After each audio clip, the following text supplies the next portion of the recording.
Hey traders, Jason here from Levitt Brothers. So in this video, I'm going to talk about why I don't think a bottom is in place. There's a lot of people out there, a lot of them smart, a lot of them have a lot of experience, think we are in a bottoming process. I don't think so, and I'm going to tell you why I don't think so. All right, what I'm going to do is I'm going to pull up charts.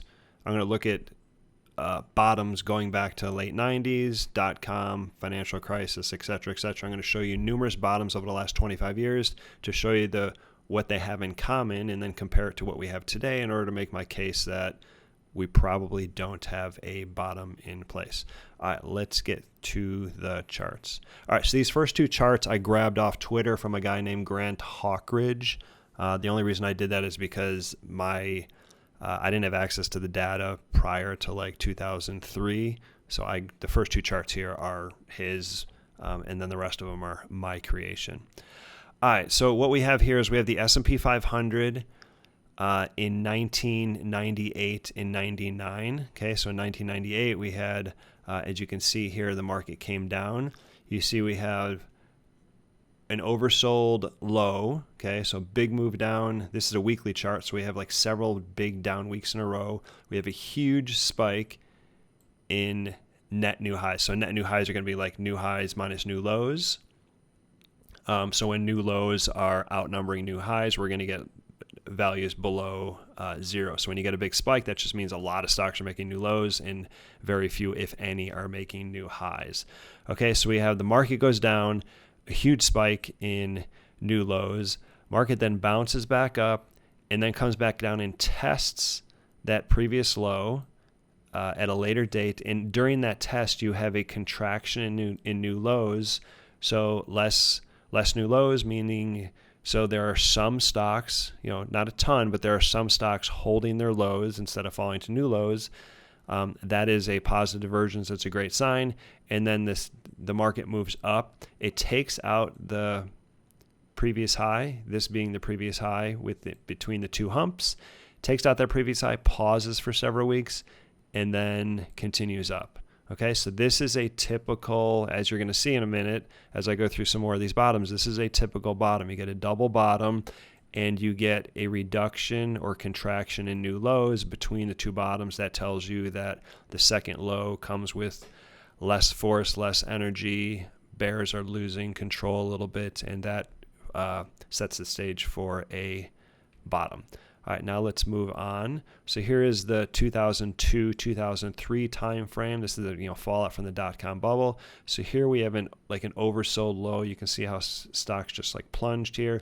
We get a huge jump in new lows, causing this indicator to spike. Market bounces up, comes back down, tests the low a couple months later, and now we have a contraction in new lows. So we have a higher low in place. So that sets the stage for a potential bottom. We have a successful test. A couple months later, new lows contracting. Market then moves up, but it never gets above that level. It never gets above the high between the two humps. Market falls again. We have another low here. You can call this a test. It's close enough. And again, we have a huge contraction in new lows. Okay, so that tells you again that less stocks made new lows here, and then significantly less stocks made new lows over here. And then we get a bounce, we get a breakout over here of this declining trend line, and eventually the market moves up.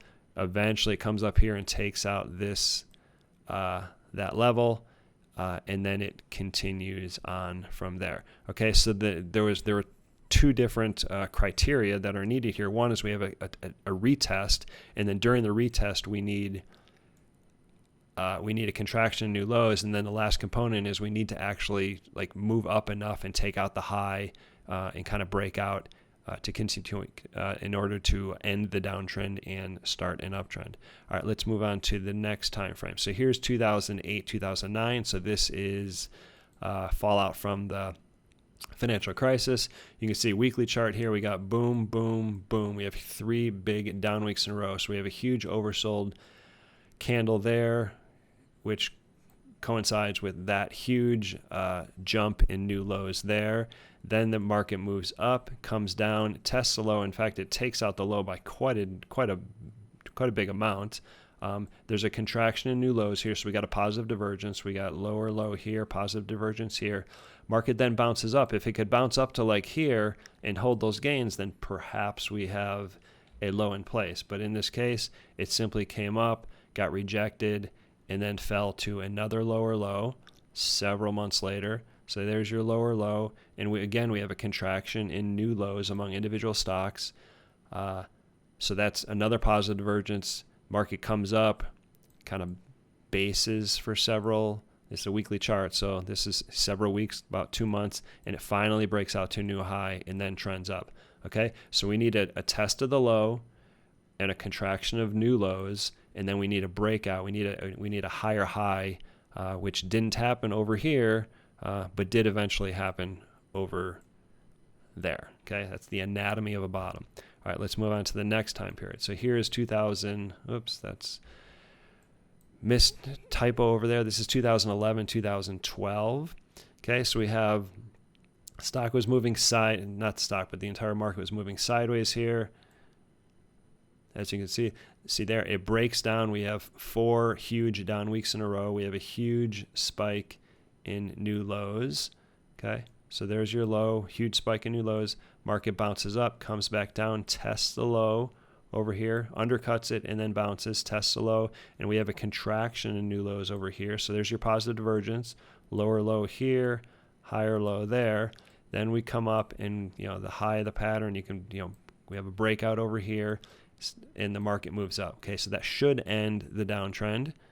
And in this case, we had one more dip, and then it was off to the races, as you can see in at least for the first several months of 2012. So other than this one dip, it pretty much follows the same pattern that we've had. We have a low, a test of the low with a contraction in new lows, then a move up that takes out the high, and then it's as long as those gains can be held, a low is in place and a new uptrend can form. All right, let's move on to the next one. This is 2015 and 16. So what we got here is we got like a double bottom. So we have a big move down here. So we have a low, we have a jump in new lows, then it comes up and tests that low over here, and we have less new lows. Okay, so there's your successful test of the bottom and a contraction in new lows. Then we come up here, we take out the high. And so as of here, it looks like we probably could, this could be the end of the downtrend, and we could be off to the races again, but it didn't work out. The market actually settled into a range here, traded sideways, and eventually broke down. So this was a failure. Falls again. We have a new low over here in January with a huge spike in new lows. We have a bounce and then a test of the new low a few weeks later, and on the test we have a significant decline in new lows. Then we have attempt number 2. We get above, there's the high. We get above there, and then we're not completely off to the races, but the bottom is in place, and even though there was a little bit of volatility in here, the bottom was in place, and it was up and up for the most part from there. Okay, so again, you get a test of you get a low, you get a test of the low with a contraction in new lows, and then you get a higher high. And that is the end of the downtrend. All right, so here is a different situation. Okay, so every single bottom I've showed you up until this point in time has been identical as far as the structure. This is 2018. Okay, market fell hard here, moved down, moved sideways, moved down. So here's a low. Here's a big jump in new lows, and then the market went up, and it never came down and tested the low. It never did. It just went up and boom, boom, boom. And what made this one different than all the other lows that I've showed you so far is that this one was in a news event. This drop here, let me get rid of some of this stuff. So this drop here was caused mostly by the Fed talking very tough about interest rates. And then this low here was put in place because the Fed did an about face and changed their mind. Okay, so it was not a normal organic bear market and recovery. It was induced by news, and then it was ended by news. So it falls into a different category. Okay, next one. This is COVID, same thing. Okay, this entire drop here was caused by COVID. We have a huge spike in new lows, and then we have a recovery, and there's no double bottom. And the reason why is because this was caused by a news event, and then the bottom was created by a news event, the news event being the Fed and the government just basically saying we are opening up the checkbook and basically throwing money at everything we could possibly throw money at in order to stop, in order to keep the economy somewhat going while this virus breaks out. So it was caused by news and it was ended by news. It was not a normal, organic functioning bear market. All right, now let's look at today. So here's today. So we had big rally up in end of 2020 all through 2021. The market topped end of last December, beginning of this year, and it's been down.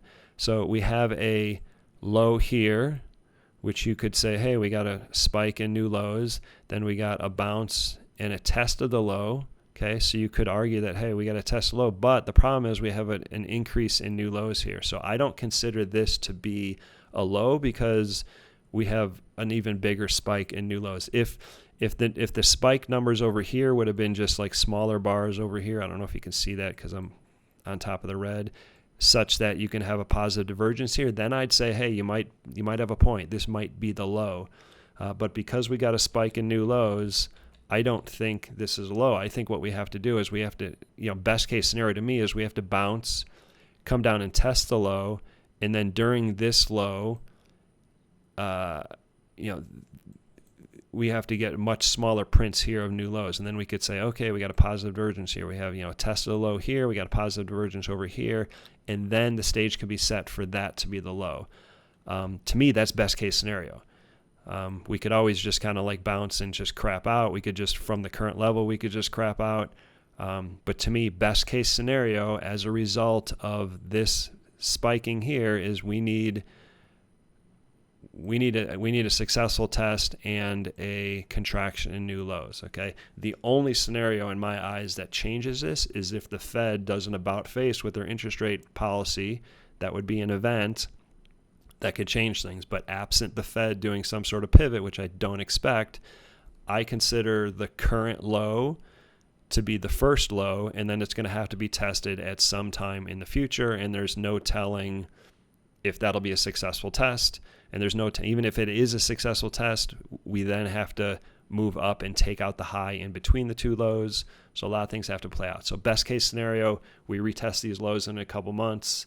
Worst case scenario is that this is just a move down within a downtrend, and we're going to go much lower, and we'll have to start the count from scratch at a later time. All right, hope you got something out of this. If you did, please share it with people. I appreciate it. Thank you, and I'll see you next time.